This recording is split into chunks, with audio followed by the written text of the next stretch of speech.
जीव मोह में अपने जीवन को नष्ट करता रहता है।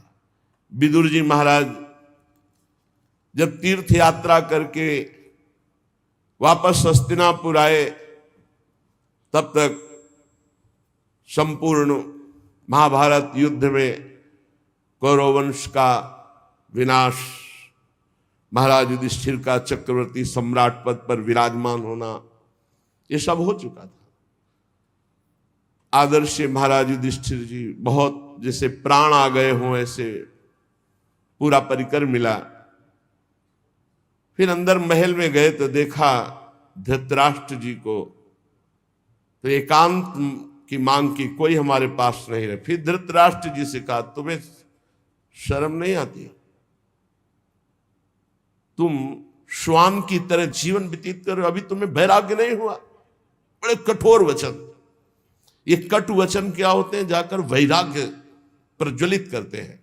श्वान जैसा, जैसे टुकड़ा दे दो बस पड़ा रहता है। जिनको तुमने बचपन से नष्ट करने की कोशिश की, उन्हीं पांडवों के दिए हुए टुकड़े से पेट पाल कर अब कौन सा जीवन व्यतीत करना चाहते हो? उठो, अभी चलो हमारे साथ। महाराज धृतराष्ट्र भगवान की कृपा पात्र है, भगवान व्यासदेव जी द्वारा प्रकट है, कोई अज्ञानी नहीं है। युद्ध के पहले भगवान ने अक्रूर जी को भेजा था समझाने के लिए, जाओ धृतराष्ट्र को। तो धृतराष्ट्र को समझाया तो धृतराष्ट्र जी ने क्या उत्तर दिया था? बड़े ज्ञानी महात्मा धृतराष्ट्र जी, कोई साधारण नहीं है, वो लीला पात्र है। उन्होंने कहा, अक्रूर जी तुम बातें जितनी कह रहे हो सब मुझे पता है, मुझे ज्ञात है, मैं जान रहा हूं, पर मेरे हृदय में चमक कर अंतर ध्यान हो जाती है, इसका मतलब श्री कृष्ण कुछ करवाना चाहते हैं। अक्रूर जी मुझे सब ज्ञात है जो आप बोल रहे हो, मेरे हृदय में बातें चमकती हैं और अंतर ध्यान हो जाती है, इसका मतलब श्री कृष्ण कुछ करवाना चाहते हैं। और अक्रूर जी जो श्री कृष्ण करवाना चाहते हैं उसे कोई नहीं रोक सकता। महात्मा है धृतराष्ट्र जी। एकांत में हिमालय की भूमि पर एक पर्णकुटी बनाए और योगाभ्यास कराए। साक्षात मूर्तिमान धर्म है विदुर जी। इधर जब महल में प्रणाम करने के लिए महाराज युधिष्ठिर आए तो देखा ना तो धृतराष्ट्र है, न गांधारी, न विदुर जी। तो बहुत चिंतित, बहुत शोकित, शायद मेरे द्वारा कोई त्रुटि हो गई हो, मेरे सेवा में तो शंका करके वो चले गए हों। इतने में देवर्षि नारद जी आए और उन्होंने कहा, आपको चिंता करने की जरूरत नहीं है, आज के 5वें दिन महाराज धृतराष्ट्र का शरीर भस्म हो जाएगा। पर्णकुटी में जो गार्हपत्य आदि अग्नियां हैं वो अपने आप कुटी को जलाएंगे, कुटी में बैठे हुए धृतराष्ट्र भस्म होंगे और धृतराष्ट्र की देह को जलते देखकर गांधारी उन्हीं के साथ अपने शरीर को भस्म कर देंगी। ऐसा ही हुआ। 5वें दिन महाराज धृतराष्ट्र का शरीर पूरा हुआ, गांधारी जी पति के साथ भस्म हो गई। विदुर जी वहां से तीर्थ यात्रा को चले गए। देवर्षि नारद जी ये बता करके तुम्बुर गंधर्व के साथ स्वर्ग को चले गए। महाराज युधिष्ठिर एकांत में विचार करने लगे, क्या समय आ रहा है, सब नष्ट होता जा रहा है, ये लोगों का स्वभाव कैसे बदल रहा है। 7 महीना हो गए थे अर्जुन को द्वारिका गए हुए, अभी वापस नहीं आए थे। महाराज युधिष्ठिर ऐसे अपशकुन देखने लगे जिससे पता चलने लगा कि विनाश होगा। जिस समय जो ऋतु होनी चाहिए वो ऋतु नहीं, उल्टे समय में ऋतु। जब वर्षा होनी चाहिए तब सूखा, और जब वर्षा नहीं होनी चाहिए तो अपार वर्षा, फसल नष्ट हो जाना, लोगों को बड़ा दुख होना। और देखा कि प्रायः लोग क्रोधी हो रहे हैं, कौड़ी कौड़ी के लिए लोभ करने लगे हैं, झूठ बोलना स्वभाव बन गया है, मित्रता में छल और कपट हो गया है, माता पिता सगे संबंधी पति पत्नी इनमें परस्पर झगड़ा होने लगा है। इसका मतलब है कि विनाश काल उपस्थित हो रहा है। जिसको देखो वो दंभी बनता जा रहा है, पाखंडी बनता जा रहा है, धन की प्रधानता हो गई है। युधिष्ठिर जी बहुत चिंतित हुए। युधिष्ठिर जी ने भीमसेन से कहा कि अर्जुन को हमने द्वारिका इसलिए भेजा था कि वहां जाकर पुण्य श्लोक भगवान श्री कृष्ण क्या करना चाहते हैं इसका पता लगाकर वो हमें बताएं आके। 7 महीने बीत गए, भीमसेन तुम्हारे छोटे भाई गांडीव धनुषधारी अर्जुन अभी तक लौटे नहीं और अपशकुन मुझे बहुत दिखाई दे रहे हैं। क्या वो समय आ गया क्या जिसे मेरा दुर्भाग्य कहते हैं? अर्थात क्या द्वारिकाधीश भगवान श्री कृष्ण अपनी लीला स्मरण कर लिए? क्योंकि मेरा हृदय घबरा रहा है अपने आप। ये संपत्ति, ये राज्य, ये स्त्री, ये प्राण, कुल, संतान, शत्रु पर विजय, सब कुछ श्री कृष्ण कृपा से प्राप्त हुआ है। देखो देखो, वो आकाश में उल्कापात हो रहा है, पृथ्वी कंपायमान हो रही है, मेरे शरीर में भयंकर अपशकुन हो रहे हैं। पक्का कुछ न कुछ ऐसा हुआ है जो सुनने लायक नहीं है। पुरुष की जब बाईं जांग फड़के,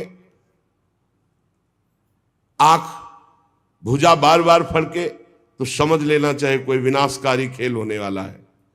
मेरी बाईं जांग, बाईं आंख, बाईं भुजा बार बार फड़क रही, भारी कोई अनिष्ट सूचना मिलने वाली है।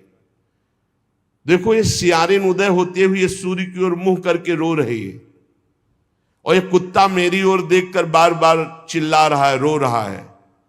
इसका मतलब कोई अनिष्ट होने वाला है। ये गौ आदि अच्छे जो पशु हैं मुझे बाएं करके जा रहे हैं, गधे आदि बुरे पशु मुझे दाहिने करके जा रहे हैं। मैं जिधर देखता हूं उधर मुझे पशु रोते दिखाई दे रहे हैं। ये उल्लू और ये कौआ ये कठोर कठोर शब्द बोल रहे हैं, इसका मतलब कुछ विनाश होने वाला है। जब मैं देवताओं की मूर्तियों की तरफ देखता हूं तो मुझे रोती नजर आती हैं। ये बड़े बड़े उत्पात देखकर मेरा हृदय घबरा रहा है। क्या ये पृथ्वी भाग्यहीन हो गई? जिनका सौंदर्य, जिनके चरण कमलों में ध्वजा वज्र अंकुश चिन्ह है, क्या ये पृथ्वी उन चिन्हों से रहित हो गई? राजा युधिष्ठिर इन भयंकर उत्पातों को देखकर मन ही मन बहुत चिंतित थे। इतने में देखा कि अर्जुन पधार रहे। दौड़ पड़े युधिष्ठिर, समीप गए तो कदम रुक गए। अर्जुन का मुंह उदास, आंखों से आंसू, शरीर शक्तिहीन, कांतिहीन। जे ही महाराज युधिष्ठिर के सामने पहुंचे अर्जुन गिर पड़े। घबरा करके युधिष्ठिर जी ने उठाया, अर्जुन से पूछा, भाई द्वारिकापुरी में सब कुशल मंगल है ना? छोटे भाई सहित मामा वसुदेव जी कुशल हैं, उनकी पत्नियां सब कुशल हैं, बलराम जी के द्वारा सुरक्षित द्वारिकापुरी, हमें लगता है सब कुशल होगा। अर्जुन कुशल ही बोलना। भक्तवत्सल ब्राह्मण भक्त भगवान श्री कृष्ण स्वजनों के साथ द्वारिका की सुधर्मा सभा में सुखपूर्वक विराजते हैं ना? आदि पुरुष बलराम जी के साथ संसार के परम मंगल, परम कल्याण, परम उन्नति के लिए यदुवंश रूपी क्षीर सागर में हमारे प्रभु जैसे विराजमान, अभी विराजमान है ना? मुझे बहुत भय हो रहा है। अर्जुन जल्दी बताओ, तुम श्रीहीन हो गए हो, तेजहीन हो गए हो। क्या तुम्हारा किसी ने अपमान कर दिया? कहीं तुमने दुर्भावपूर्ण कोई अमंगल कार्य तो नहीं कर दिया? क्योंकि अमंगल कार्य करने वाले का तेज नष्ट हो जाता है। कहीं ऐसा तो नहीं हुआ कोई पात्र आया हो तुम्हारे पास और भीख मांग रहा हो और तुमने उसको दी न हो तो तुम्हारा पुण्य नष्ट हो गया हो? कहीं ऐसा तो नहीं हुआ देने की प्रतिज्ञा करके तुम मुकर गए हो तो तुम्हारे सुकृत नष्ट हो गए हो? कहीं ऐसा तो नहीं हुआ शरणागत का तुमने त्याग कर दिया हो? प्रश्नों की झड़ी लगा दी।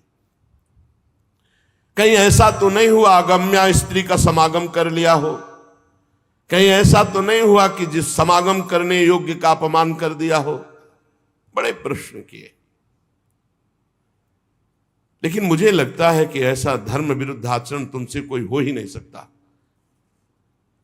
बहुत संभल के बोलना, इस समय मैं बहुत घबरा रहा हूं, क्या हो गया, मुझे बहुत मानसिक पीड़ा हो रही। वैसे ही दुख से अर्जुन जी बड़े दुखी थे। जब इतने प्रश्न किए तो विषादग्रस्त आंसुओं की झड़ी अर्जुन की, शरीर कांप रहा है, मुख सूख रहा है, पीला पड़ गया है चेहरा, बस एकमात्र श्री कृष्ण के ध्यान में डूबे हुए हैं। काफी देर में साहस बटोर करके उन्होंने बोलना शुरू किया। अर्जुन ने कहा, महाराज मेरी आंखों से वो ओझल हो चुके हैं जो हमारे प्राण, हमारे जीवन, हमारे सखा, जो प्रेमवश रथ हाँकना, टहलना, दूत बनना, मित्रता का, अभिन्न हृदयता का व्यवहार करना, महाराज मैं लुट गया। प्रभु अंतर ध्यान हो गए। महाराज जिन्होंने मेरे ममेरे भाई का घनिष्ठ रूप धारण किया वो परब्रह्म परमात्मा है, मैं समझ नहीं पाया। जिन्होंने मेरे मित्र का रूप धारण किया वो मुझे ठग लिया। मेरा पराक्रम बड़े बड़े देवता नहीं सह सकते थे, आज क्षुद्र बन के भीलों ने मुझे परास्त कर दिया, लूट लिया। क्योंकि मेरा बल तो अंतर ध्यान हो गया ना। जैसे ये शरीर प्राणों से रहित मृतक कहलाता है महाराज, आज मैं वैसा हो चुका हूं। मेरे प्राण श्री कृष्ण अंतर ध्यान हो चुके हैं। मैंने उन्हीं के आश्रय से महाराज द्रुपद के घर में आए हुए कामोन्मत्त राजाओं का तेज अपहरण करके द्रौपदी को स्वयंवर में जीता। मैंने उन्हीं के आश्रय से गांडीव धनुष पर बाण चढ़ाकर मत्स्यवेद किया। भगवान की दिव्य शक्ति हर समय अर्जुन के साथ रहती थी। ये आज वही गांडीव हमारे हाथ में है, लेकिन मैं भीलों से नहीं जीत पाया।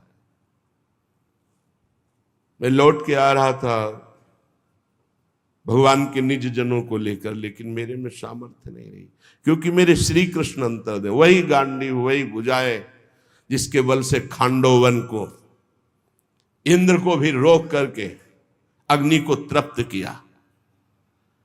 उसी से मैदानों की रक्षा की जो आपकी सभा में जल में थल, थल में जल का भ्रम करने वाली दिव्य सभा तैयार की थी। 10,000 हाथियों का बल रखने वाले जरासंध को ऐसे तिनके की तरह चिरवा दिया उन्हीं श्री कृष्ण ने भीम से।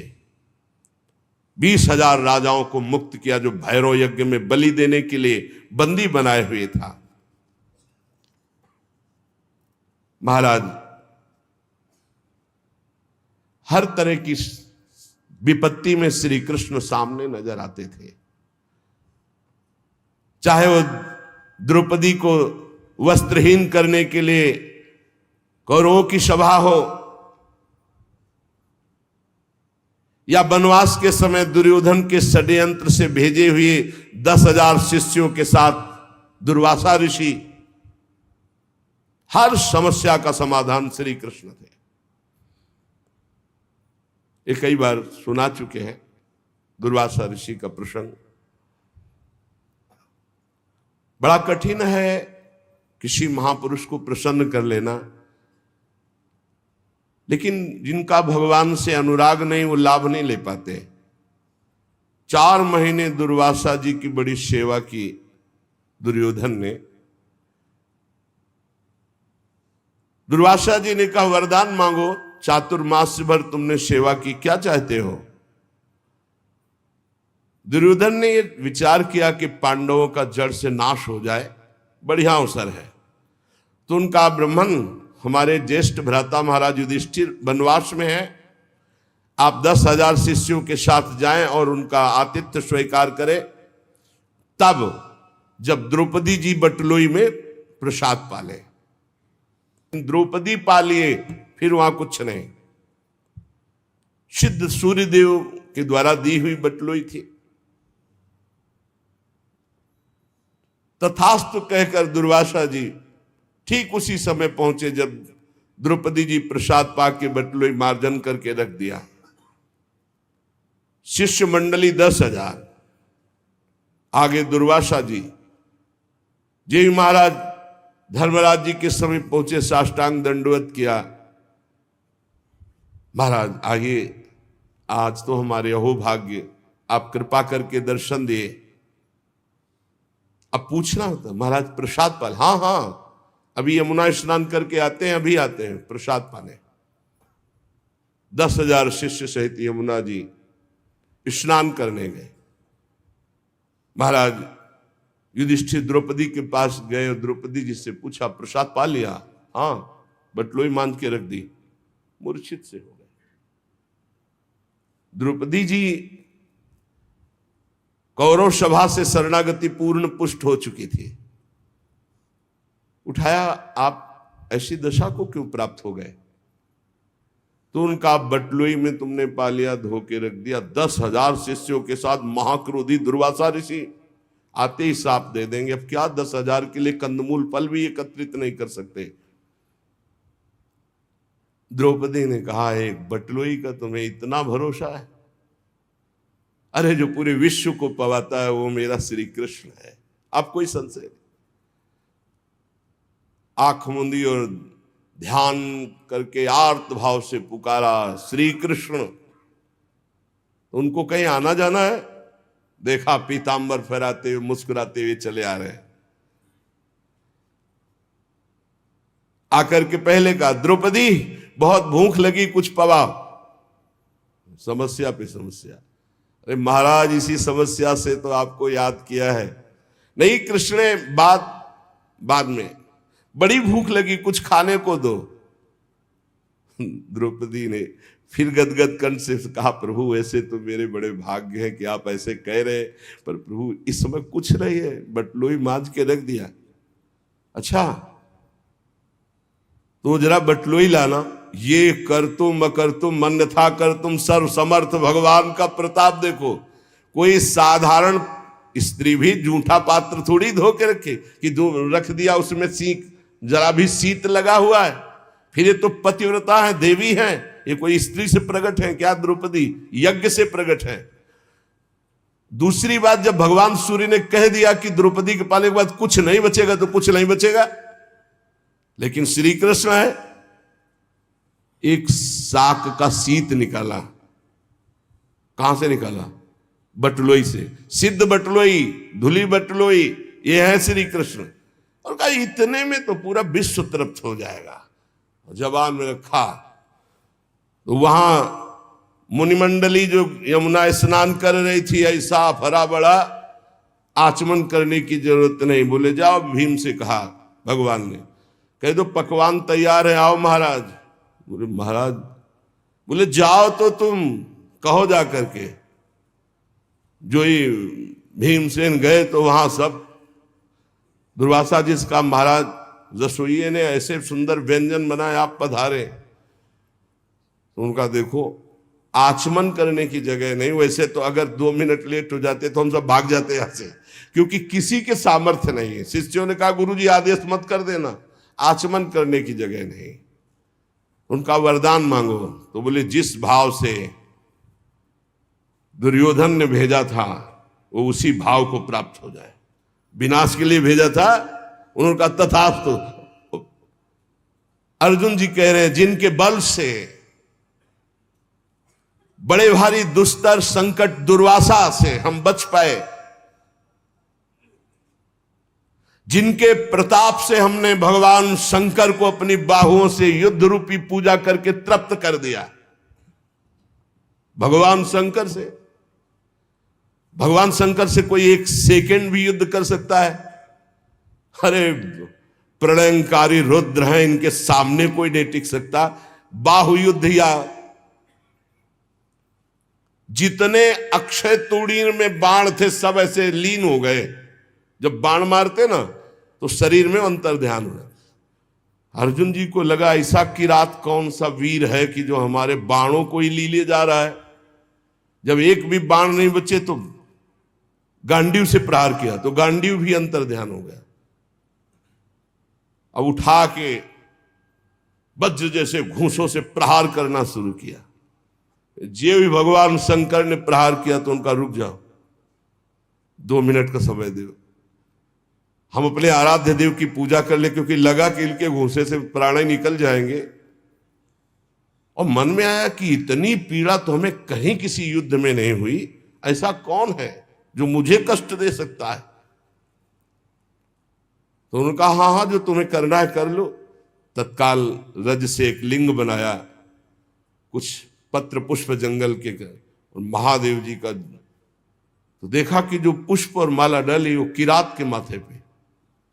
उनका प्रभु, तो बोले हाँ यही मैं देखने आया था कि तुम मेरे दिव्यास्त्र को रखने लायक हो कि नहीं। ये पाशुपतास्त्र ये साधारण नहीं है जो मैं तुम्हें देने जा रहा हूं, विश्व का विनाश एक क्षण में कर देगा, बहुत होश में। यही मैं देखना चाहता। उस समय भगवान शंकर को भी मैंने तृप्त किया युद्ध में, वो भगवान श्री कृष्ण के बल से।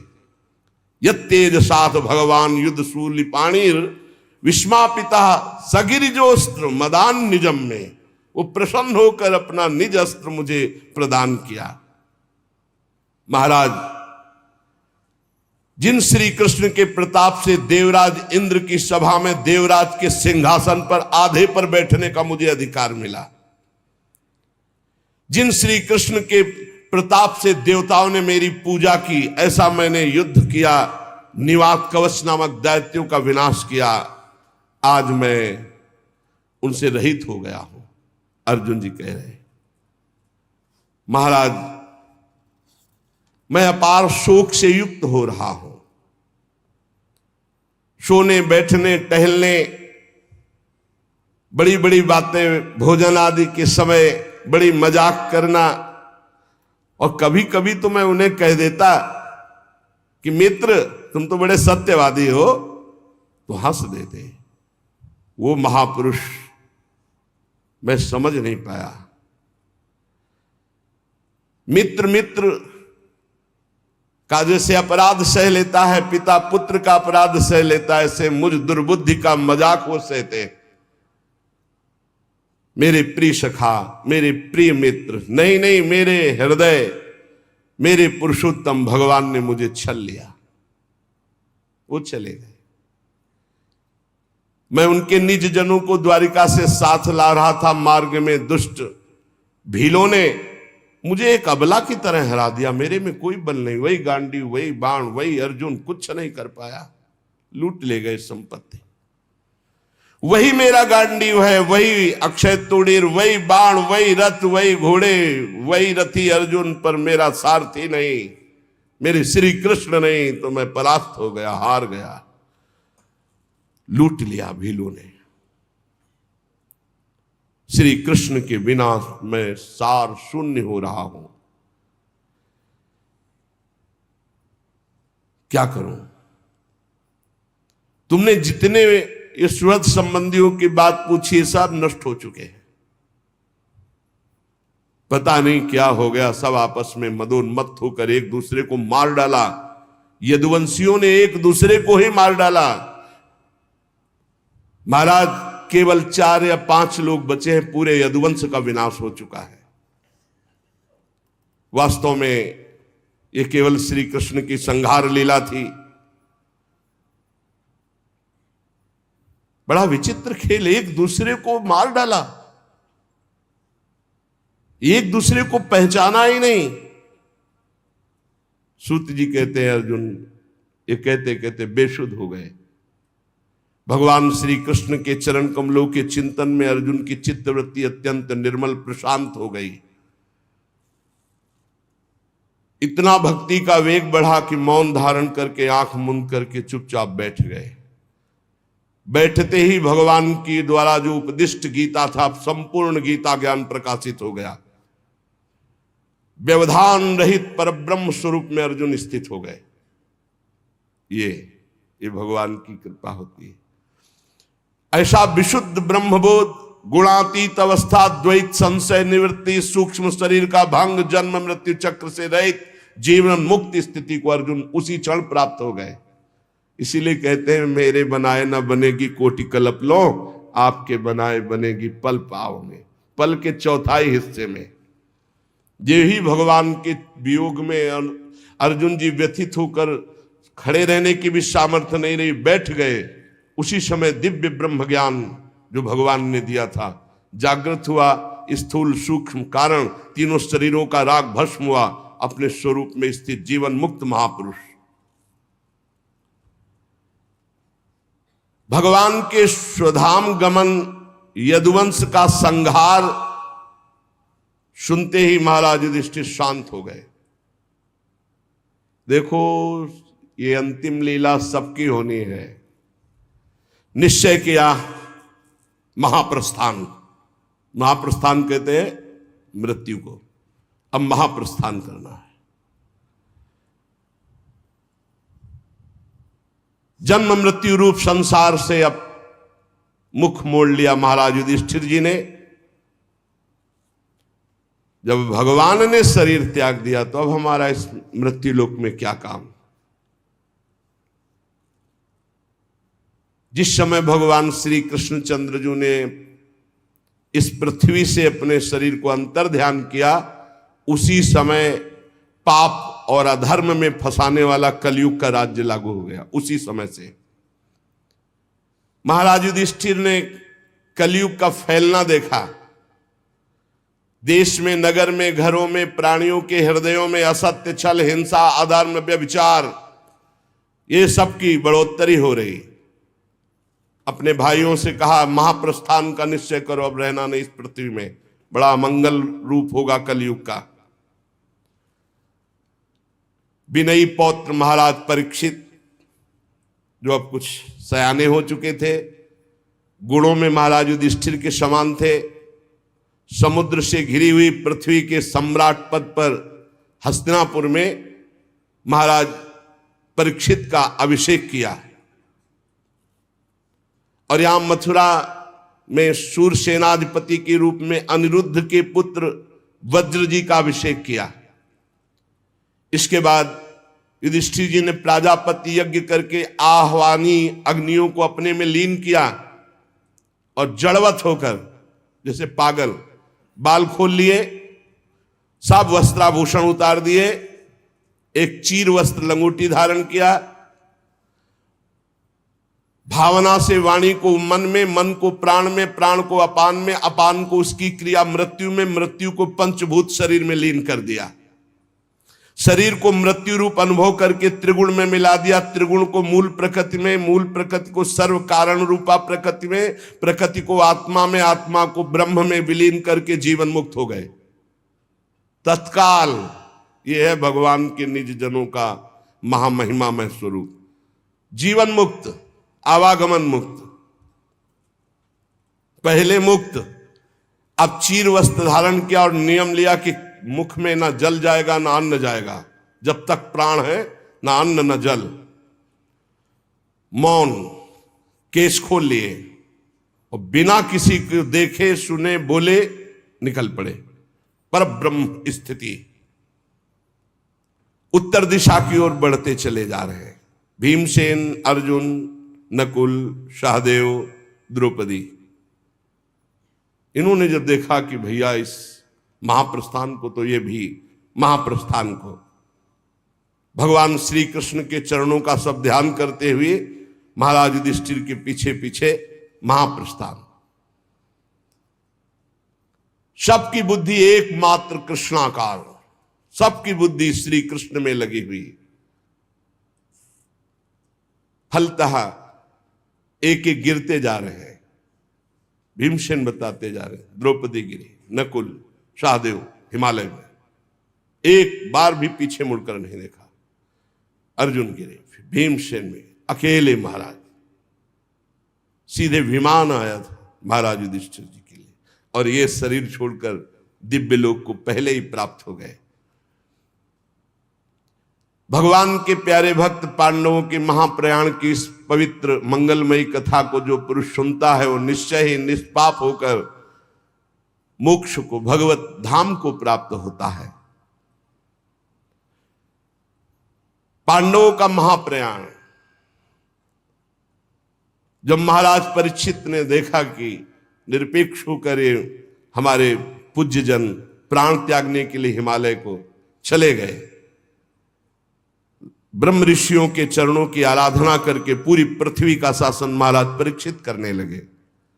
यहां से जाना है, देखो सब कितना वैभव, सब क्या है, शरीर छोड़ा, भजन है तो ठीक है, भजन नहीं तो व्यर्थ है, ये सब नौटंकी नाटक है, 4 दिन का, मरने के बाद कुछ नहीं, और सबको मरना पड़ता है भाई। जब भगवान अंतर ध्यान हो गए, ये महापुरुष अंतर ध्यान हो गए, तो अपने लोग तो घास फूस की तरह है। महाराज परीक्षित उत्तर की पुत्री इरावती से विवाह किया, उनके जन्मेजय आदि 4 पुत्र हुए। कृपाचार्य को आचार्य बनाकर गंगा तट पर 3 अश्वमेध किए महाराज परीक्षित ने, और ब्रह्म ऋषियों को खूब पुष्कल दक्षिणा दी। यज्ञ में जिस देवता को बुलाया जाता स्वयं प्रकट होकर आहुति ग्रहण करते, क्योंकि महाभागवत महाराज परीक्षित के द्वारा यज्ञ हो रहे।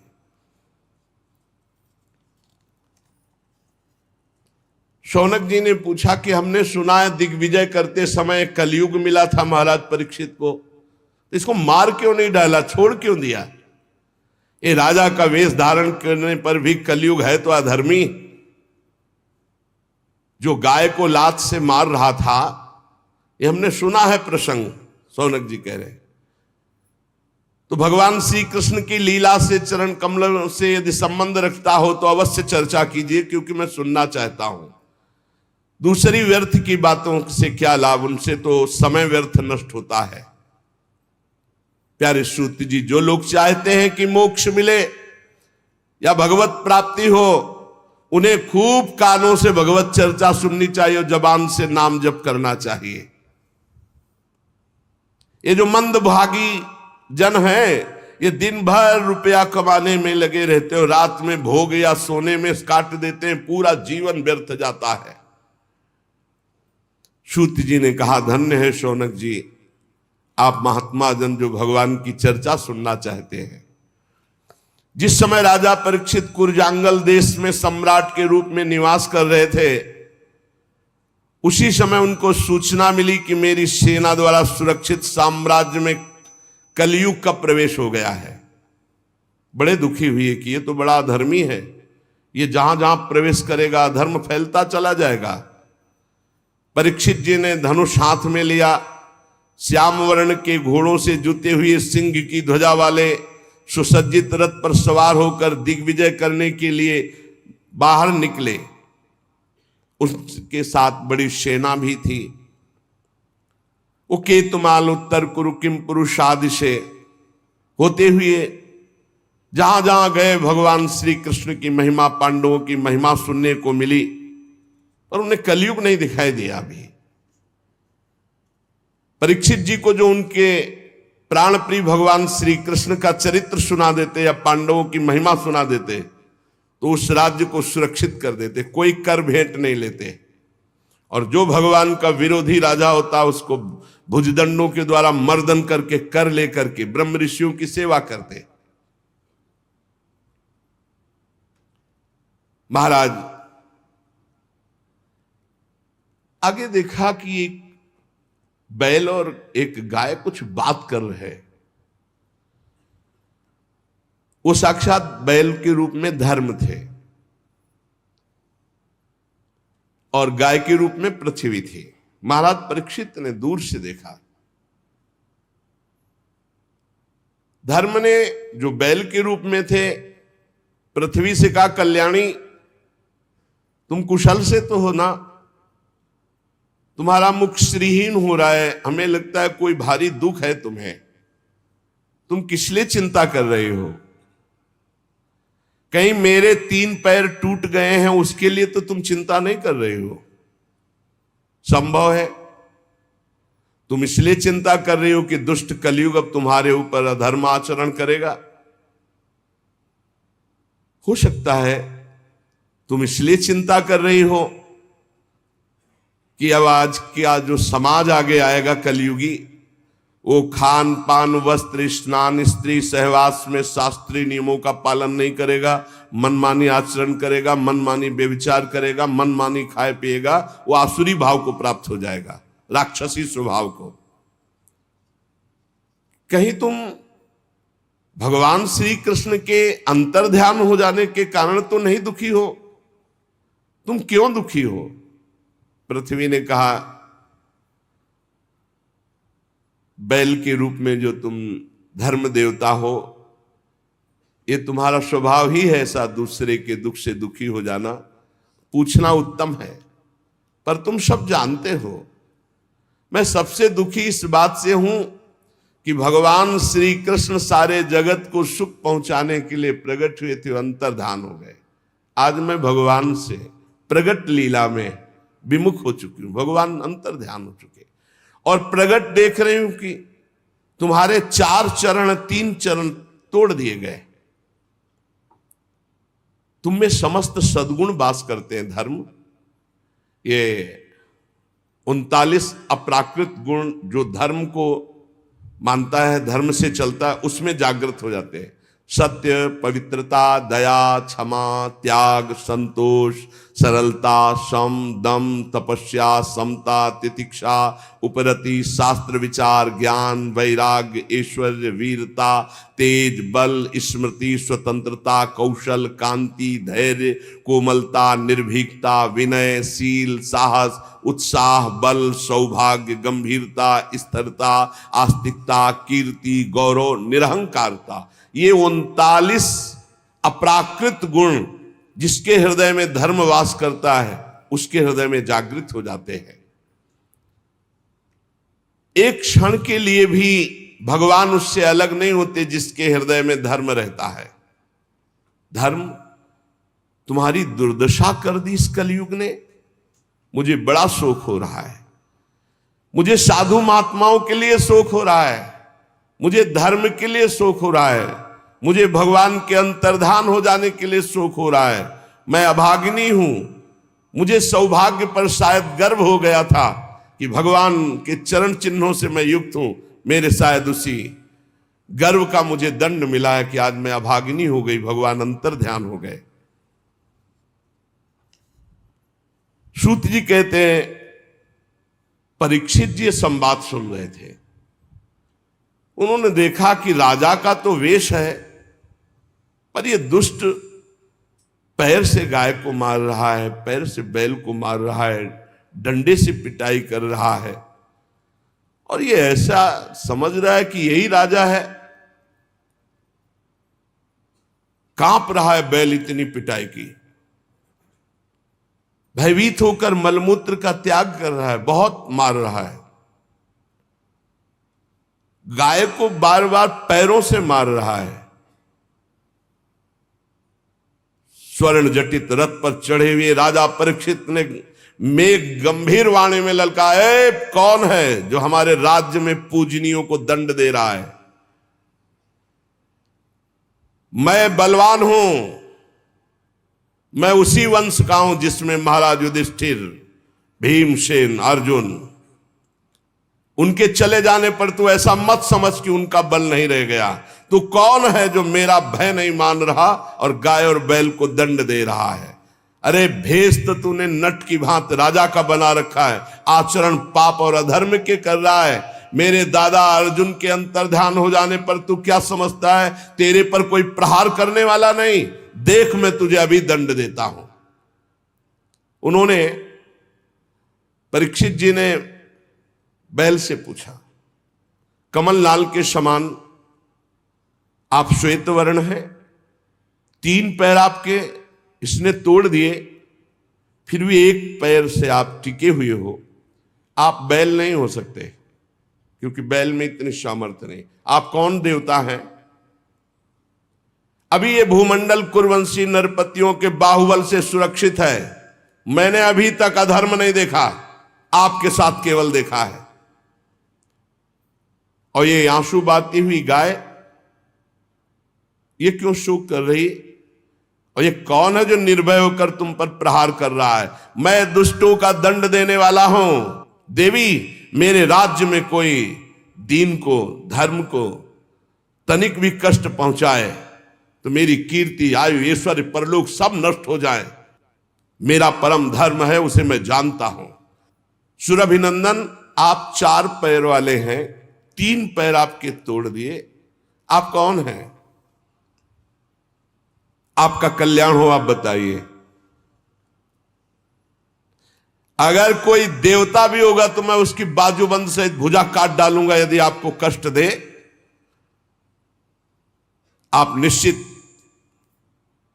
निर्भय हो जाइए और परिचय बताइए कि आप कौन हैं और आपको दुख देने वाला है कौन है। धर्म ने कहा, राजन देखो, धर्म कभी किसी का दोष वर्णन नहीं करता, साक्षात धर्म बोल रहे। धर्म ने कहा, राजन आप महाराज पांडु के वंशज हैं, आपका इस प्रकार आश्वासन देना आपके योग्य है, क्योंकि आपके पूर्वजों के श्रेष्ठ गुणों ने भगवान श्री कृष्ण को उनका सारथी और दूत तक बना दिया। शास्त्रों के विभिन्न वचन, इसलिए मैं निर्णय करके नहीं बता सकता कि मुझे दंड कौन दे रहा है, क्योंकि जिस शास्त्रों का वर्णन है कि द्वैत है ही नहीं कोई दूसरा, तो फिर दुख का कारण क्या हो सकता है? अज्ञान ही तो है, दूसरा कोई है नहीं, द्वैत है ही नहीं। कोई कोई प्रारब्ध को दुख मानते हैं तो उसमें प्रारब्ध भी तो अपने कर्म के द्वारा बनता है। कोई कोई स्वभाव को मानते हैं तो स्वभाव भी तो अपना ही होता है। और कोई कोई ईश्वर को दुख का कारण मानते हैं, तो ईश्वर कैसे दुख दे सकता है, क्योंकि अपना कर्म ही दुख देता है। इसलिए मैं बताने में असमर्थ हूं कि कौन मुझे दुख दे रहा है। आप अपनी बुद्धि से निर्णय कर लीजिए कि मुझे कौन दुख दे रहा है। ये बात सुनकर के बहुत प्रसन्न हुए परीक्षित और समझ गए। परीक्षित ने कहा, मैं जान गया तुम बैल नहीं हो, तुम साक्षात धर्म हो, क्योंकि धर्म कभी किसी को दोषी नहीं ठहराता। अवश्य भगवान धर्म का मैं साक्षात वृषभ के रूप में दर्शन पा रहा हूं। आप अपने को दुख देने वाले का नाम इसलिए नहीं बता रहे हैं, ध्यान देना, कि जो पापी पाप करता है, पाप करने के कारण नरक प्राप्त होता है, वही उस पापी की पाप चर्चा करने वाले को मिलता है। यह धर्म का सिद्धांत है। इसीलिए जब कोई प्रश्न करता है तो उसको ये कहते, सब में भगवत भावना करो, अपना भोगेगा, तुम उसकी निंदा मत करो। तुम तो करत जे अनसहन निंदक तीनों पे अनुग्रह क्यों, क्योंकि धर्म है, भगवत मार्ग है।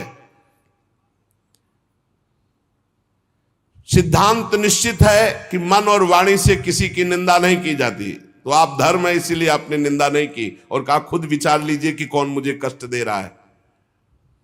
लेकिन महाराज आपके तो 4 चरण हैं, तपः शौचम दया सत्यमिति पादा कृत्यकता, तपस्या पवित्रता दया और सत्य, ये 4 चरण हैं।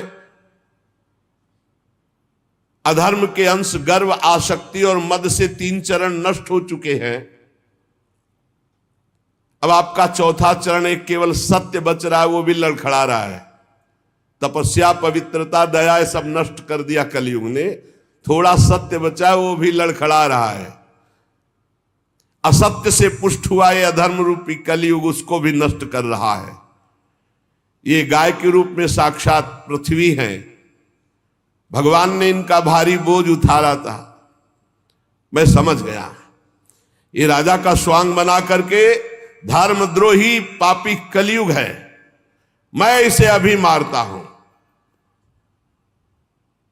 कलयुग ने देखा कि प्रत्यंचा चढ़ा ली और बाण संधान कर लिया, तो तुरंत उसने मुकुट उतारा और दौड़ करके चरणों में गिरे। महाराज मैं आपका शरणागत हूं, मेरी रक्षा करो। महाराज परीक्षित के चरणों में मुकुट रख दिया कलयुग ने। शरणागत का महत्व जानने वाले महाराज परीक्षित ने देखा पैरों में पड़ा हुआ है कलयुग, तो हंसते हुए कहा, जब तो हाथ जोड़ करके महाराज युधिष्ठिर के वंश में उत्पन्न हुए किसी वीर की शरण में आ गया तो तुझे मारूंगा तो नहीं, पर तू अधर्म का आचरण कराने वाला मेरे राज्य में नहीं रह सकता। क्योंकि जहां जिसके शरीर को तू स्पर्श करेगा वो झूठ बोलेगा, लोभी हो जाएगा, चोरी करेगा, दुष्टता करेगा, व्यभिचार करेगा, स्वधर्म त्याग करेगा, दरिद्र हो जाएगा, कपटी हो जाएगा, कलही हो जाएगा, दम्भी हो जाएगा, पाखंडी हो जाएगा, पापी हो जाएगा तेरे स्पर्श करने से कलयुग के। अतः मैं तुझे इस ब्रह्मावर्त क्षेत्र में नहीं रहने दूंगा, क्योंकि यहां सब यज्ञ पुरुष भगवान की आराधना करने वाले हैं। परीक्षित बहुत कान तक खींचे हुए बाण संधान और चरणों में पड़ा कांप रहा था। देखा कि अब मैं कहां जाऊंगा, जहां जाऊंगा तहां इनका राज्य है, मुझे मारेंगे, तो इनको फंसाऊं पहले। महाराज आप सार्वभौम सम्राट हैं, यत्रा क्वचन वत्स्यामि सार्वभौमम तवाज्ञया लक्ष्ये तत्ति तत्रापि त्वामात्तेषु सरासनम। मैं जहां रहने की सोचता हूं वहां देखता हूं महाराज परीक्षित बाण संधान करे हुए खड़े हैं। महाराज मुझे कहीं भी जगह नहीं मिल रही, आप मुझे जगह दीजिए जहां मैं रह पाऊं। मैं आपका शरणागत हूं, मारोगे हुए नहीं और पूरे राज्य में रहने दोगे नहीं तो कुछ तो जगह बता दो। मैं जहां देखता हूं आप धनुष बाण संधान किए हुए दिखाई दे रहे हो। बड़े प्रसन्न हुए परीक्षित जी, और वो यही चाहता था किसी तरह इनका क्रोध शांत हो और मैं इनको फंसा पाऊं। परीक्षित जी ने विचार किया कि हमारे राज्य में महापाप कोई नहीं कर रहा। अभ्यर्थी तदा तस्मै स्थानानि कलये ददौ द्यूतम पानम स्त्रिया सूना यत्राधर्मस चतुर्विधा। ये 4 महापाप महाराज के राज्य में कोई नहीं कर रहा था उस समय। मदिरा नहीं पीना, जुआ नहीं खेलना महाराज परीक्षित के राज्य में, और पर स्त्री का सहवास नहीं करना और किसी की हिंसा करके मांस नहीं खाना।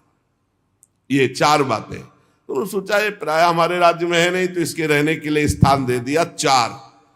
शराब पीने वाले, पराई स्त्री के प्रति काम भाव रखने वाले, जुआ खेलने वाले और हिंसा करके मांस खाने वालों की बुद्धि में कलयुग का वास हो। और जहां कलयुग का वास है, लोभ, झूठ, चोरी, दुष्टता, स्वधर्म त्याग, व्यभिचार, दरिद्रता, कपट, कलह, दम, दूसरे पाप सब बढ़ते चले जाएंगे। मतलब घोर पाप कराता है जिसकी बुद्धि में। तो समझ लीजिए, मदिरापान, मांस भक्षण, परिस्त्री गमन, जुआ खेलना, ये 4 स्थान महाराज परीक्षित ने कलयुग को दिए। और उन्होंने कहा महाराज आप तो ये सब कूड़ा ही करकट दे दिए और आपके राज्य में ऐसे है नहीं, मुझे डर लगता है। कोई एक तो स्थान महाराज हम पर दया करो, कोई एक स्थान तो थोड़ा। महाराज परीक्षित विचार करने लगे और कहा हमारे राज्य में कोई चोरी भी नहीं कर, तो जो स्वर्ण की चोरी करे उस पर। बोले बस बस बस महाराज बस, पर्याप्त है, पर्याप्त, आगे का काम तो हम करवा लेंगे, बस स्वर्ण की चोरी, धन की चोरी। अर्थात जब जुआ खेला जाता है तो इसमें झूठ की प्रधानता होती है, जब शराब पिया जाता है तो इसमें अहंकार की प्रधानता होती है, जब स्त्री संभोग किया जाता है तो काम की प्रधानता होती है, जब हिंसा की जाती है तो वैर की प्रधानता होती है, और जब धन आदि की बात होती है, अधर्म के द्वारा घूस आदि लेना, ये सब स्वर्ण चोरी के अंतर्गत है, तो रजोगुण की प्रधानता होती है। और रजोगुण छाया हुआ, कलयुग ने सोचा आप किसी की भी बुद्धि नहीं बकाया रखेंगे, सब में हमारा वास हो जाएगा, क्योंकि रजोगुण चोरी, कहीं ना कहीं छल कपट छुपाओ, बस इतने में हमारा प्रवेश हो जाएगा। परीक्षित ने 5 स्थान दिए, जुआ खेलना, शराब पीना, परिस्त्री गमन करना, हिंसा मांस खाना और रजोगुण चोरी करना, छल कपट किसी भी तरह से धन का अपहरण करना। कलयुग 5 स्थान का वास स्वीकार करके बड़ी सावधानी से देखने लगा कि किसमें झूठ है, किसमें अहंकार है, किसमें काम है, किसमें वैर है, किसमें रजोगुण है। कौन शराब पीता है, कौन परिस्त्री गमन की भावना रखता है, कौन मांस खाता है, कौन जो मिले बस। और चोरी तो बढ़ना शुरू हो गया, बुद्धि भ्रष्ट कर दी। राजा परीक्षित ने अपने पुण्य बल से धर्म के तीनों चरण जोड़ दिए, तपस्या, पवित्रता और दया, और चौथा तो सत्य था ही। आश्वासन दिया, जब तक हमारा राज्य है तब तक आप सुरक्षित रहेंगे। अभिमन्यु नंदन राजा परीक्षित बड़े प्रभावशाली। सूत जी कहते हैं, अद्भुत कर्मा भगवान श्री कृष्ण की कृपा से राजा परीक्षित अपनी माता की कोख में अश्वस्थामा के ब्रह्मास्त्र से भगवान की कृपा से नहीं जले, भगवान का दर्शन पाया। लेकिन एक घटना घट गई कि एक छोटे ब्रह्म ऋषि बालक के शाप ने उनको भस्म कर दिया। तक्षक सर्प काटेगा आज के 7वें दिन और तुम मर जाओगे। तो वो बात ऐसी हुई, ब्रह्मास्त्र नहीं जला पाया, लेकिन ब्रह्म ऋषि के वाक अस्त्र ने भस्म कर दिया। पर प्राण उनके भयभीत नहीं हुए। वो गंगा तट का आश्रय लेकर भगवान सुखदेव जी के मुख से श्रीमद् भागवत सुनकर भगवत प्राप्ति की। कलयुग में एक बहुत बड़ा गुण है, इसीलिए परीक्षित ने इसको मारा नहीं। इसमें मन से पाप करने पर कोई दंड नहीं मिलेगा। अन्य युगों में मन से भी मानसिक पाप का भी दंड मिलता था। इसमें जब तक शरीर से कर्म नहीं बनेगा तब तक उसका पाप दंड नहीं मिलेगा। और पुण्य तो मन से करने पर लाभ में प्राप्त हो जाएगा। जैसे चलते हैं, कल जो है वृंदावन की परिक्रमा लगा, अचानक कोई घटना घटी, कोई ऐसा आप नहीं कर पाए तो आपको वो मिलेगा।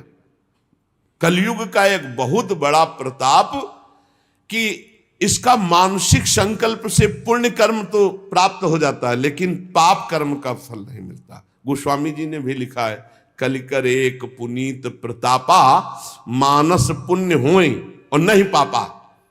तो यहां कह रहे हैं बड़ा भारी इसमें लाभ है। अगर मानसिक पाप का फल मिलता तो हमें लगता है कि नरक ही मिलता और कोई रास्ता ही नहीं रहता, क्योंकि मन तो गंदी गंदी बातें सोचता रहता है।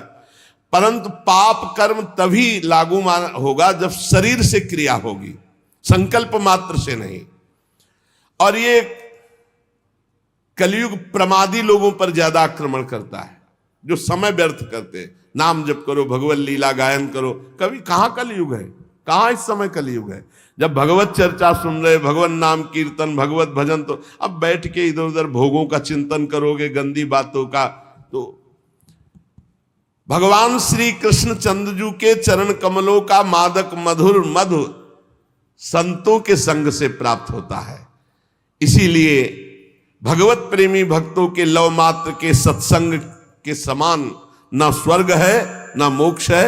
फिर तुच्छ इन मृत्यु लोक के भोगों की तो बात ही क्या। महाराज, हम भगवान श्री कृष्ण की लीलाओं से भरे हुए पावन चरित्र को सुनना चाहते हैं।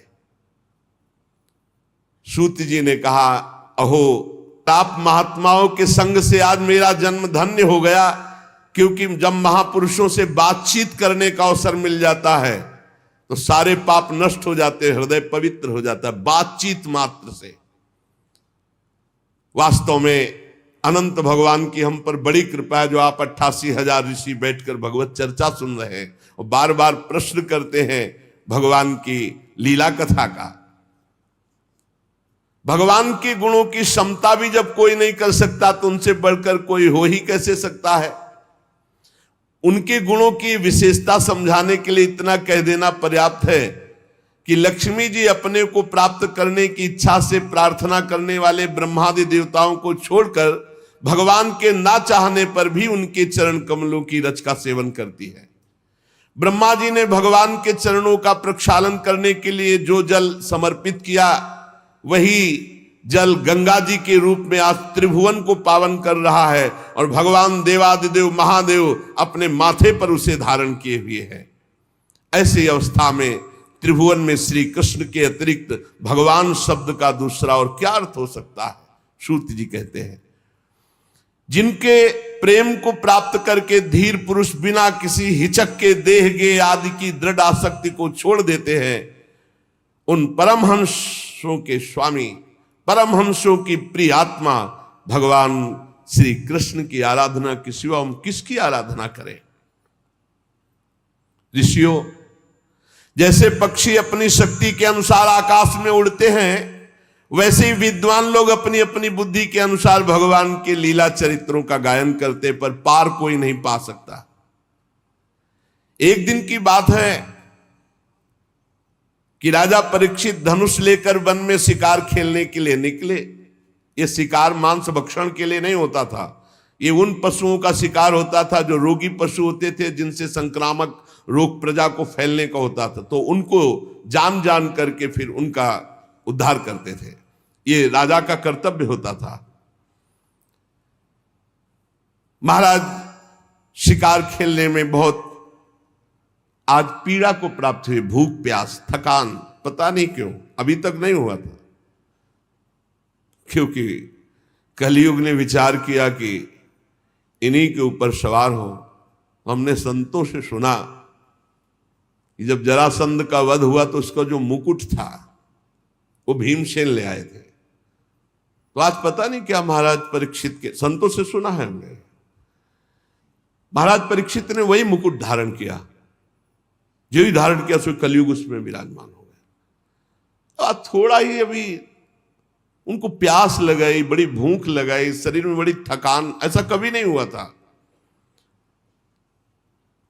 क्या जंगल में वो जलाशय नहीं थे क्या? क्या राजा के पास सुविधा नहीं होती क्या राजा कभी अकेले जाता है? सैनिक और व्यवस्था, चक्रवर्ती सम्राट है, कोई साधारण आदमी थोड़ी है कि धनुष बाण उठाया और शिकार को चल दिए। पूरा वैभव, बड़े बड़े सरोवर, बड़े हुक्म कर देते तो कौन सी बात थी जो वहां पूर्ण ना हो जाती। लेकिन सबको छोड़कर अकेले एक ऋषि के आश्रम में निकल चले गए, रोक दिया सबको, ऋषि के आश्रम में गए। देखा वहां शांत भाव, शरीर देह भाव से ऊपर उठे हुए समाधि में स्थित महापुरुष, जिनके इंद्रिय प्राण मन बुद्धि सब ब्रह्माकार है, प्राण भी संचलित नहीं हो रहे, शांत ब्रह्म में स्थित ऐसी समाधि, जड़ की तरह, ठूठ की तरह एकदम। बस जागृत स्वप्न सुषुप्ति तीनों अवस्थाओं से ऊपर तुरी पद में स्थित महापुरुष, जटाएं बिखरी हुई है, कृष्ण मृग चर्म नीचे धारण किए। परीक्षित जी वहां गए और कहा, मैं प्यासा हूं, सुनो मेरा गला सूख रहा है, पानी पिलाओ। कभी ऐसा नहीं। ब्रह्म ऋषि के आश्रम में ऐसा आदेश चक्रवर्ती सम्राट होते, कभी ऐसा नहीं। ताज उतार करके वहां नंगे पैर, बहुत हाथ जोड़कर, ऐसे कभी नहीं। आज कलयुग बुद्धि में बैठा हुआ इसलिए ऐसा हो गया। अब वहां कोई हो बाहर तो वो तो समाधिस्थ है, ना उनको आसन मिला बैठने को, ना पीने को पानी, ना कोई शब्द, ना कोई मीठी बात। आज इनको अपमान का बोध हो रहा है, मेरा अपमान। चक्रवर्ती सम्राट महाराज परीक्षित आए, ना कोई मीठे शब्द, ना कोई आसन, ना कोई जल। अब दृष्टि बदली हुई है। देखा ऋषि को ढोंग तो नहीं कर रहा है, बुद्धि का खेल है। आज तक कभी ऐसा नहीं। तो देखते हैं, अभी बाहर निकले तो एक मरा हुआ सर पड़ा था, ऐसे धनुष की प्रत्यंचा से नोक से उठाया जाके ऐसे। अब वो थे ही नहीं, वो तो अंतर में भाव समाधि में डूबे हुए चल पड़े। पहला जिंदगी का, इसमें लिखा हुआ है, पहला जिंदगी का घटना अवसर था जो ये अपराध बना महाराज परीक्षित। आज तक कोई अपराध नहीं बना। पहला अभूतपूर्व, सहसा अभूतपूर्व, कभी ऐसा नहीं हुआ। ये पहली बार हो रहा है, क्योंकि खोपड़ी में कलयुग बैठा है। मरा हुआ सांप डाल दिया, उपहास करते राजधानी में चले आए। मन में सोचते आए महात्मा जो है मुझे देख करके आंख बंद कर लिया होगा कि क्या राजाओं से बात करें, हमारा राजाओं से क्या प्रयोजन है, झूठ मूठ समाधि का ढोंग कर रहा है, इतना सोच जाना। नहीं नहीं नहीं, एस्किम निवृत्ता शेष करणो मिलित एक क्षण मृषा समाधि, झूठी समाधि रच रहा है, ऐसा सोचते चले जा रहे वापस। ओ इंद्रियां भगवदाकार, मन भगवदाकार, प्राण भगवदाकार, जानते हैं परीक्षित जी ये स्थिति, पर आज कुछ दिमाग काम नहीं कर रहा। ऐसा कभी नहीं हुआ। बार बार कह रहे हैं कि ये महात्मा झूठ मूठ समाधि का ढोंग रच रखा है। अब आज कुछ और ही बात है। अब वो तो समाधिस्थ ही है, उनको तो पता ही नहीं। इतने में कुछ लड़के देखे, ब्रह्म ऋषियों के बालकों ने देखा कि राजा आश्रम में गया, वापस लौट गया, तो वहां गए तो देखा को तो समाधिस्थ है, उनके गले में मरा हुआ सर्प, समीक ऋषि नाम उनका जो समाधिस्थ है। अब वो दूसरे ऋषि कुमार गए और श्रृंगी ऋषि से कहा कि बड़ी बड़ी बातें खेल में मारता था, मैं आज तेरे पिता के गले में मरा हुआ सांप डाल दिया, चक्रवर्ती सम्राट परीक्षित ने दुर्व्यवहार किया, अपमान किया, भला कुछ कर ले तू। श्रृंगी ऋषि ने कहा सत्य सत्य, स्नान कर रहे थे अभी बालक थे, सत्य, उनका पक्का त्रिकाल सत्य, ऐसा ही किया है महाराज परीक्षित ने। था उन्होंने कहा हो अधर्मा पालानाम पीमनाम बलिभुजामिव स्वामिन्यघम यद दासानाम द्वारपानाम सुनामिव।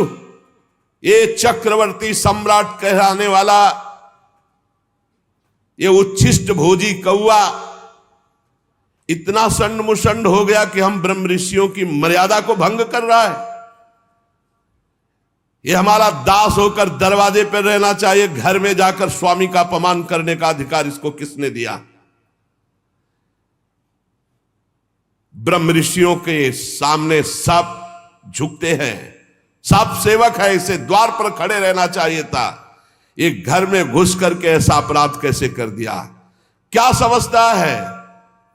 भगवान श्री कृष्ण परम धाम चले गए तो कोई शासन करने वाला नहीं। अरे हम ब्रह्म ऋषि बालक हैं, आज इस मर्यादा तोड़ने वाले उद्दंड राजा को मैं दंड दूंगा। ऐ ऋषि बाल को मेरा तपोबल देखो। छोटे बालक है श्रृंगी ऋषि, तुरंत आचमन किया, लाल लाल आंखें क्रोध से, और ऋषि कुमार ने कौशिकी नदी का जल लिया और वाणी रूपी वज्र का प्रयोग किया। एक कुलांगार परीक्षित वहां है नहीं, मेरे पिता कभी अपमान के योग्य नहीं। समीक ऋषि जो समाधि अवस्था को प्राप्त है, तूने उनका अपमान किया और समझता है कि तुझे कोई दंड नहीं दे सकता। तो सुन, मैं सत्य तुझे दंड दे रहा हूं वाणी का। आज के 7वें दिन भयानक विषधर सर्प जो तक्षक है वो आएगा और तुझे डसेगा और तेरी मृत्यु होगी, कोई तुझे नहीं बचा पाएगा। इस शाप दिया। दंक्षत इस्म कुलांगारम, आज के 7वें दिन तक्षक सर्प तुझे डसेगा, कोई नहीं बचा सकता। इसके बाद साप देने के बाद भागते हुए आए और देखा पिता के गले में मरा हुआ सर्प हटाया और पिता से लिपट कर रोने लगे। जब बहुत हिलाया डुलाया, रो रहे हैं, धीरे धीरे धीरे धीरे उनकी वृत्ति वाह्य दशा को प्राप्त हुई। आंख खोली और पूछा, बेटा तुम क्यों रो रहे हो? ब्रह्म ऋषि के बालक हो, ऐसे कैसे रुदन कर रहे हो? तो उनका पिताजी वो राजा परीक्षित आए थे, वो तो बड़े कड़वे शब्दों में बोल रहे हैं, और उसने आपका अपमान करते हुए मरा हुआ सर्प आपके गले में डाला, और मैंने उसको आज दंड दे दिया है कि 7 दिन में तक्षक सर्प 7वें दिन आएगा और तुझे डसेगा, तू मर जाएगा। अरे ये क्या किया तूने? इतने बड़े धर्म से युक्त धार्मिक राजा को ऐसा दंड दिया जाता है? नहीं नहीं, तू बालक है, मूर्ख है, तूने बड़ा पाप कर दिया। समीक ऋषि ने कहा परीक्षित कहीं शाप के योग्य है, पर खेद है कि तेरे वचन मिथ्या नहीं किए जा सकते। ये बात समझ, पिता है ब्रह्म ऋषि बालक, तो उनका खेद है कि अब तेरे वचन मिथ्या नहीं किए जा सकते। ये तो बहुत बड़ा दंड है, तेरी बुद्धि कच्ची है, तू अभी साधुता को नहीं समझता है। अरे भगवत स्वरूप राजा है, वो आया था, कुछ इससे क्या जाता है भाई? चाहिए तो ये था हम खड़े होकर अर्घ देते, उनको जल पिलाते, पर हम थे नहीं, समाधि में थे। अरे राजा ना हो तो हम भजन नहीं कर सकते, अराजक तत्व बढ़ जाएंगे और वो हमारे भजन में विक्षेप पहुंचाएंगे। बड़ा तूने गलत किया। परीक्षित बड़े यशस्वी और धर्म धुरंधर है, वो आए हुए थे, उनका हमें सम्मान करना चाहिए। ना समझ बालक, तूने शाप दे दिया। हे भगवान, दोनों पर कृपा करो, अर्थात श्रृंगी ऋषि पर भी और परीक्षित पर। अब उधर परीक्षित जी महाराज जे ही जाकर के मुकुट उतार कर, ये क्या, मैं इतने बड़े महात्मा के आश्रम गया, ना प्रणाम ना नमस्कार, ऊपर से मरा हुआ सर्प, ये मेरी बुद्धि को क्या हो गया? और मैंने दोष दर्शन किया कि ये पाखंड कर रहे हैं, नाटक कर रहे हैं, समाधि, ये कैसे हो गया? हे भगवान, वो बहुत व्यथित है और मन में विचार रहे हैं, बड़ा पश्चाताप है। वो मन में विचार रहे कि भगवान मुझे कोई भयानक दंड मिले, मैंने बहुत बड़ा अपराध किया। पवित्र हृदय है ना, मैंने महात्मा का अपमान कर दिया, इसके फलस्वरूप शीघ्र से शीघ्र भारी कोई घटना घटे और हमारे ऊपर विपत्ति आवे, मैं दुख भोगूं। मैंने एक संत का अपमान कर दिया। मैं ऐसा चाहता हूं, हे ईश्वर, हे परमात्मा, मेरा प्रायश्चित इस पाप का जरूर हो, कोई न कोई अशुभ बात सुनने को मिले, कोई न कोई दंड मिले, जिससे मैं दोबारा कभी ऐसा दुस्साहस न करूं। ऐसा हो कि ब्रह्म ऋषि क्रोध करके मेरे राज्य को, मेरी सेना को, मेरे खजाने को भस्म कर दे, या मुझ दुष्ट को ही नष्ट कर दे। परीक्षित जी ऐसा जाकर के सोच रहे हैं। इस प्रकार चिंता कर ही रहे थे कि समीक ऋषि के द्वारा भेजे हुए 2 ऋषि वहां पहुंचे। महाराज, आपको सूचना भेजी समीक ऋषि ने, बड़ी शीतलता होगी, जरूर कोई न कोई दंड विधान हुआ होगा। बोलिए। ऋषि कुमार श्रृंगी ने आपको शाप दे दिया है कि 7वें दिन तक्षक सर्प आएगा और आपको डसेगा, आप भस्म हो जाएंगे, आपकी मृत्यु हो जाएगी। आहा, वो मना ही रहे थे, उनका हृदय बड़ा शीतल हुआ और उनका भगवान श्री कृष्ण ने अपनापन निभाया और मुझे दंड दिया। बहुत अच्छा लगा, क्योंकि मेरे द्वारा अपराध हुआ था, मैं मांग रहा था कि मुझे कोई प्रायश्चित करने के लिए अवसर मिले, दंड मिले। अब मुझे 7 दिन भगवान श्री कृष्ण के चरणों में मन लगाकर 7वें दिन शरीर छोड़ना है। महाराज जन्मेजय को राज्याभिषिक्त किया और आज के बाद न जबान में पानी जाएगा, न अन्न जाएगा। संपूर्ण राज्य सुख का त्याग कर गंगा के तट पर बैठ गए। जो गंगा जी भगवान का चरण धोवन है, लोकपालों सहित समस्त लोकों को पावन करती हुई गंगा जी, उन्हीं के समीप जाकर मरणासन व्रत लिया। ना गंगा का किनारा छोड़ेंगे, ना एक बूंद जल पाएंगे, ना एक टुकड़ा अन्न पाएंगे। पूरा राज्य का मोह, परिवार का मोह, शरीर का मोह त्याग दिया।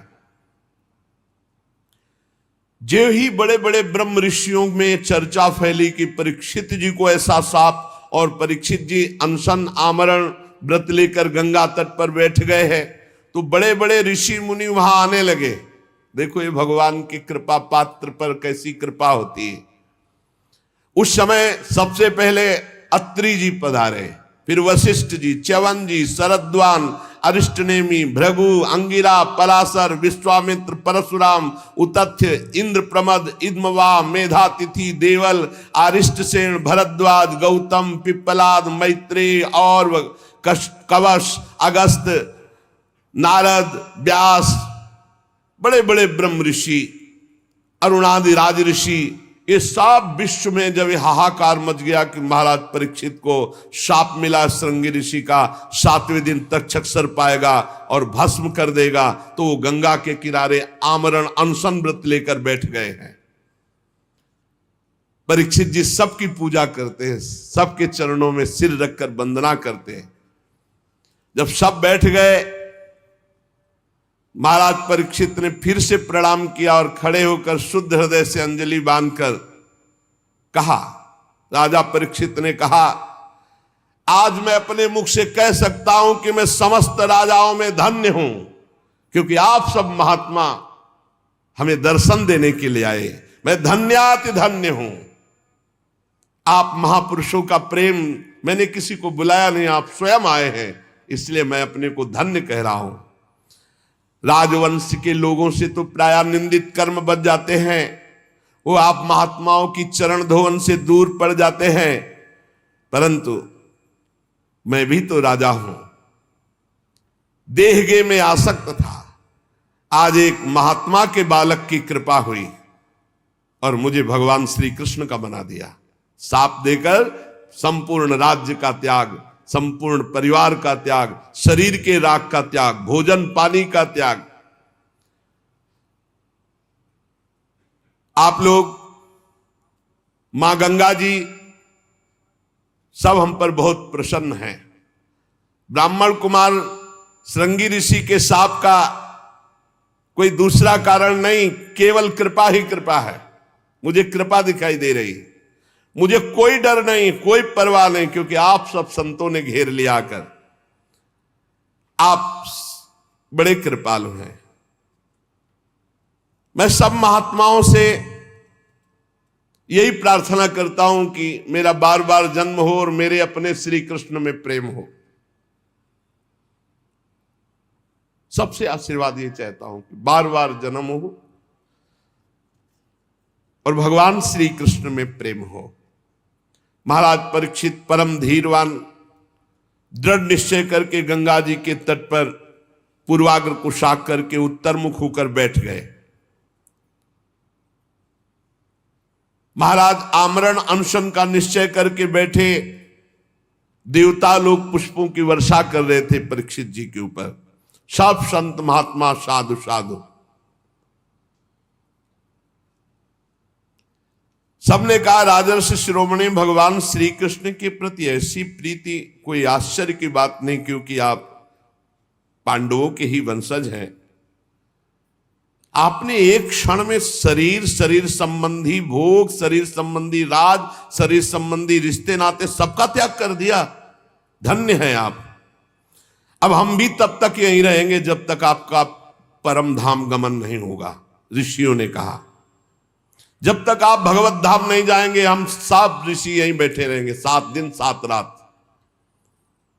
ऋषियों के वचन सुनकर राजा परीक्षित ने उन फिर मुनियों का अभिनंदन किया और ऋषियों से प्रार्थना की कि आप सब ओर से पधारे हुए ब्रह्म ऋषि हैं, सत्यलोक में रहने वाले मूर्तिमान वेदों के समान आप हैं।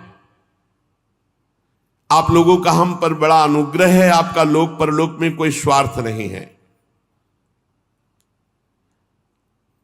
सबसे हम ये प्रश्न करते हैं कि मरणासन पुरुष को परम कल्याण के लिए क्या करना चाहिए। जो शीघ्र शरीर छोड़ने वाला है, शरीर छूटने वाला है, उसको क्या करना चाहिए, कौन सा अनुष्ठान करना चाहिए। ये प्रश्न अभी पूरा हुआ ही था कि कोलाहल सुनाई दिया। तो कुछ स्त्रियां, कुछ बच्चे घेरे हुए थे, सबकी दृष्टि गई। तो कौन पधार रहा है? भगवान सुखदेव जी, दिगंबर, शरीर में कोई वस्त्र नहीं, 16 वर्ष की अवस्था, कमल नयन, मत वाले भगवान के प्रेम में तत्राभवत् भगवान व्यास पुत्रो यदृच्छया गामट मानोनपेक्षा अलक्षलिंगो निज लाभ तुष्टो वृत्तश्च बालैरवधूत वेशा। सबने देखा, अरे भगवान श्री सुखदेव जी सब खड़े हो गए, सब ब्रह्म ऋषि खड़े हो गए।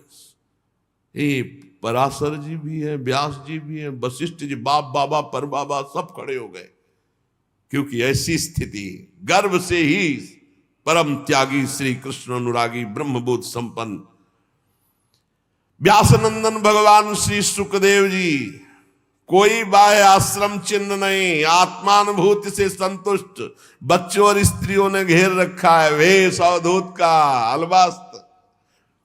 कोई कंकड़ मार रहा, कोई उपहास कर रहा, कोई समझ ही नहीं पा रहा कि किस कोटि के महापुरुष।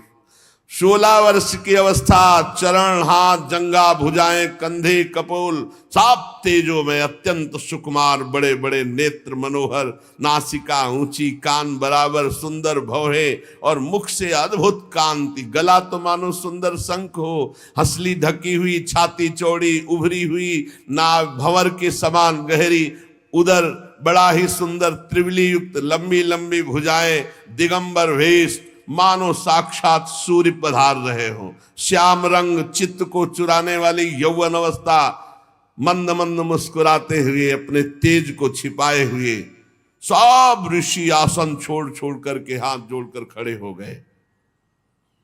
राजा परीक्षित तो एकदम आनंद मगन हो गए कि श्रृंगी ऋषि का साप क्या हुआ, वरदान से भी बढ़कर इतने बड़े बड़े महापुरुषों का साक्षात्कार। जाकर साष्टांग दंडवत किया, सुखदेव जी को लाए और वहीं रेत पर सुंदर आसन पर विराजमान की, पूजा की। जो आसपास घेरे हुए थे उन्होंने देखा इनकी पूजा हो रही तो छोड़ छोड़ के चले गए। ब्रह्मर्षि, देवर्षि, राजऋषियों का समाज बैठा हुआ है उच्च आसन पर सुखदेव जी महाराज। सब महात्माओं ने आदर किया, शांत भाव, अर्ध खुले हुए नेत्र, सुखदेव जी बैठे हुए दिगंबर। परीक्षित जी ने पुनः आकर चरणों में सिर रखकर प्रणाम किया, हाथ जोड़कर मधुर वाणी से कहा। परीक्षित ने कहा, ब्रह्म स्वरूप भगवान, आज हम क्या अपने भाग्य की बड़ाई करें, आप स्वयं पधारे। वैसे तो अपराधी हूं, पर हमें संत समागम मिला, इसलिए मैं अपने को धन्य भाग कह रहा हूं। पता नहीं कौन सा पुण्य, इसीलिए कहते हैं भक्त के जीवन में कोई भी घटना घटेगी वो महामंगलमयी होगी। अरे बड़े बड़े तीर्थों को तीर्थ बनाने वाले आप सब महात्मा, इतनी कृपा, इतनी बुलाओ तो एक महात्मा नहीं आ सकते, ऐसे महापुरुष हैं सब पूरे विश्व के महात्मा। और श्री सुखदेव जी, इनको तो कहा निमंत्रण कार्ड भेजे, ये तो हर समय आत्मलाभ में संतुष्ट अवधूत बनकर विचरण। एक से एक परीक्षित जी ने कहा, आज आप सब महात्माओं के दर्शन से मैं परम पवित्र, कोई भय नहीं है। अब दर्शन, स्पर्श, पाद प्रक्षालन, आसन आदि का जो मुझे अवसर दिया गया आप सब महात्माओं के लिए, महायोगिन, आज मैं बहुत खुश हूं, बहुत प्रसन्न हूं। मुझे यही लग रहा है कि पांडवों का पक्ष लेने वाले भगवान श्री कृष्ण आज हम पर बहुत प्रसन्न है। जब द्रवहि दीन दयालु राघव तो साध संगत, अरे आप जैसे महात्माओं का सानिध्य, मैं उन्हीं के कुल में उत्पन्न हुआ हूं, शायद उसी पक्षपात का निर्वाह कर रहे हैं। भगवान श्री कृष्ण की कृपा ना होती तो आप जैसे एकांतवासी अवधूत परमहंस स्वयं पधार कर हमें सुख दे रहे। श्री सुखदेव जी का पधारना, परम गुरु, हमारे पास समय बहुत कम है,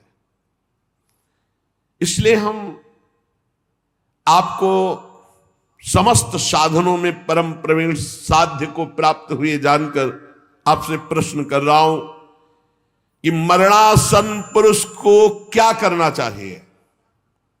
यही प्रश्न था, जब उठाया था तभी श्री सुखदेव जी पधारे। मनुष्य मात्र का क्या कर्तव्य है, क्योंकि सब मरणासन है, उनको तो 7 दिन बाद ही तक्षक काटेगा, अपने को 7 मिनट का भरोसा नहीं। क्या श्रवण करे, क्या जप करे, क्या स्मरण करे, क्या साधना करे, क्या भजन करे। भगवत स्वरूप मुनिवर, आपका दर्शन अत्यंत दुर्लभ है और वो मुझे सुलभ हो गया। तो अब मैं इस प्रश्न का उत्तर चाहता हूं कि मरणासन पुरुष को क्या करना चाहिए, क्या श्रवण करना चाहिए, क्या जप करना चाहिए, क्या स्मरण करना चाहिए, उसको क्या करना चाहिए। अब इसका उत्तर भगवान श्री सुखदेव जी ने जो शेष चर्चा आ गई। श्री राधा वल्लभ लाल की जय।